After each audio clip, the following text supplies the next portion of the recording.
Okay, Dad, happy Wednesday. Today is July 10th, and it is the 75th anniversary of NATO. And how are you feeling about this NATO summit?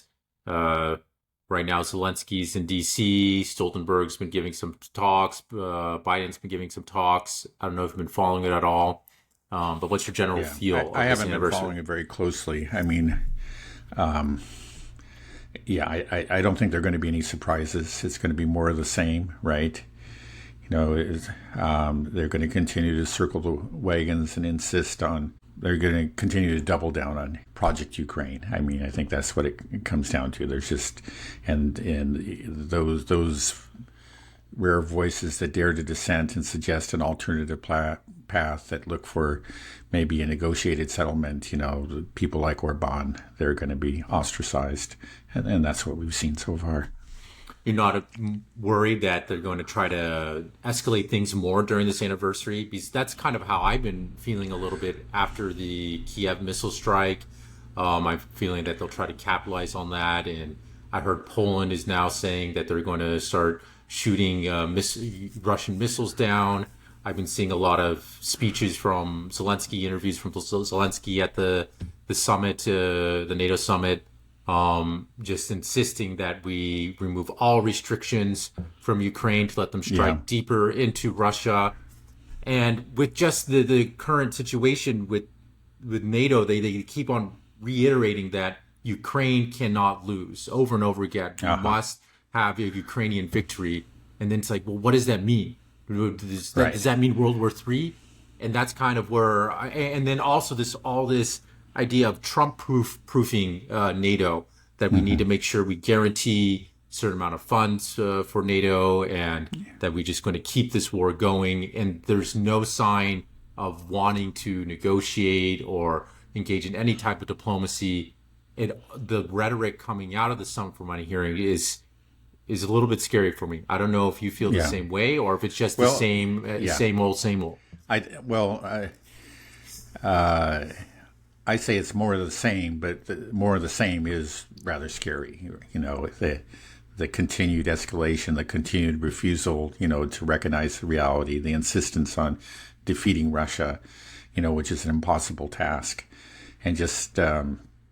And So this insistence of making Ukraine part of NATO, it seems like they keep on reiterating that as well. right, which is really what's sparked the whole conflict. So it's very so yeah. No, it's but again, it's this is nothing new. This is what they've been doing for the last couple of years. I mean, ever since the war erupted and before. But you don't think that they're all just going to get together and just say, like, we're going to, get NATO involved if there's more like troop deployments getting closer to the border of Belarus?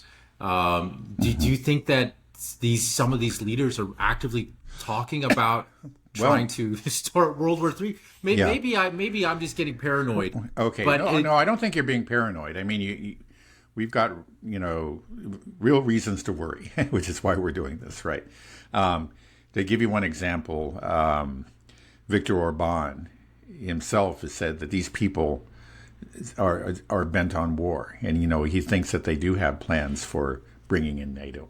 That's one reason why he's made these trips to Kiev, Moscow, Beijing, and now to Washington. That's probably where he's going to be the least welcome.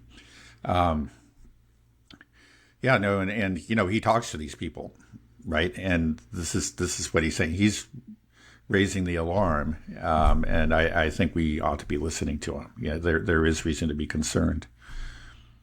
yeah, Now, and on the it's other hand, there was just this. I don't know how significant this is, but where those two Russian pranksters like Vovan and Lexus, I believe they are. They actually provide us. They're kind of like the comedy version of WikiLeaks. They get they end up letting us find out what these people really think. And one of the stunts that they recently pulled was on the former foreign minister of the UK, David Cameron, right? They got him on the phone and convinced him that he was. I think that they were Poroshenko, or one of them was Poroshenko, and got him to talk and blab about all kinds of things, especially about Macron. He said, like, that guy's crazy. You know, we all hate him. I don't know what he's doing.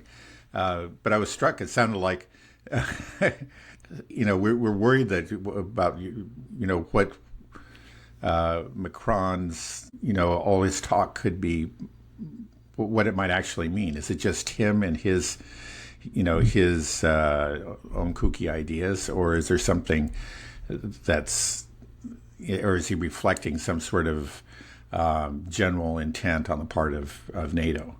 And if what David Cameron was saying was truthful, and it seemed like he was speaking, honestly to these people, he thought he was speaking to Poroshenko. It's just Macron. It's not, in general, NATO does not want to get involved in a direct war with Russia. But on the other hand, we have Viktor Orban saying, no, this is serious. These guys are bent on war. There's constantly getting mixed signals, and I just don't know. Well, when was that prank call done?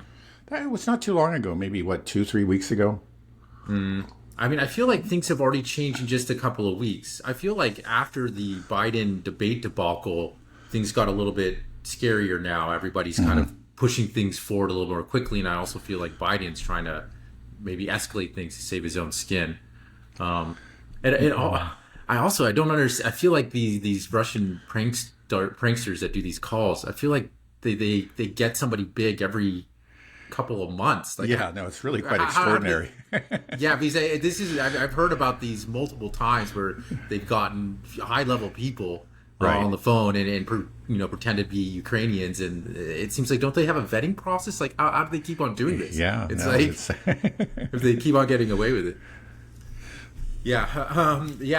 I'm just